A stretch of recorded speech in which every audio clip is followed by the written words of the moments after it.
یعنی بازی بسیار خوب بود، اما فرجامش چندان خوب نبود. بیا توجه میکنیم به همون لحظه ای که در فرجام رقابت به قید گرفته شد، حالت بحثناک که قریب زیاده از 10 دقیقه طول کشید. داور مرکز عبدالله دولتов سراول تصمیم گرفت برای تعیین کردن ضربه پنالتی، ولی با توصیه داوری کنار قرار خود را بکار کرد، ضربه جریمه‌ای داد و بعد از دیدن ور هم البته با قرار خود ایستاد، یعنی ضربه جریمه‌ای.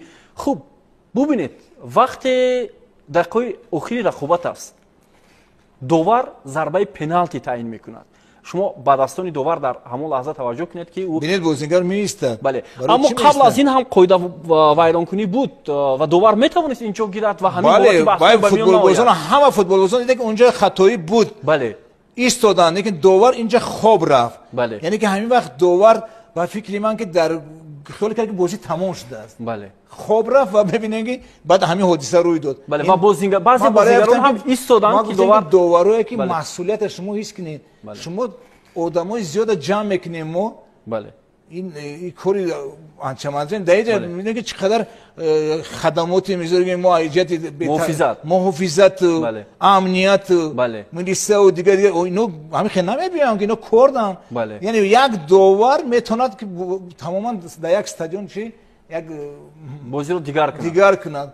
من حیرت میمونم برای چی داور، من همچنین من داور نیستم، میگم برای چی در اینجا شما انم اجازه نمیدید ضربه جریمه‌ای ندادی. اینجا بازیگران میایستن و اول پنالتی گفت داور، بعد پنالتی میگی، بعد نمیفهمید، بعد میشد. یعنی که این بی‌زیب است، این مسئولیت نیست در داور. بله، اگر هم اگه اینکه داور حق است، من میگم که برای چی این نغمه بازی، برای چی در کار بود. بله، و باز هم در بازی روشن تیم استقلال گل 100% زده است. بله، درست، و محتاج نیست تیم استقلال تو میتی پنالتی نمیتی پنالتی. یعنی تو پنالتی گفتی، چون پنالتی تو عوض میگی.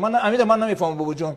من در حیرت میمونم که چی بود اینجا، برای چی میسونیم بازیگر زدن نزدن. بله، من باور کنم ولی که ما میگیم ما نمیفهمیم عقب اینجا چی بوده است. اینجا کناری هم گاب میزنن، همینجا کشیدن دست، نمیفهمم. باور کنید دشوار است. حالتی که بازیگری دسته روشن در میان دو فوتبالبازی دسته استقلال قرار گرفت. خب شاید چند کریتریاهای دیگر میآورند، میگویند که با این کریتریا این نادرست بود، ولی وقتی داور قراری خود را میبرد پنالتی میگوید، بازیگران روشن در همون لحظه خوشحالی کردند که پنالتی تعیین کرد. ولی بعد از چند ثانیه داور قرار خود را میبرد ضربه جریمه‌ای. این کلا نادرست است.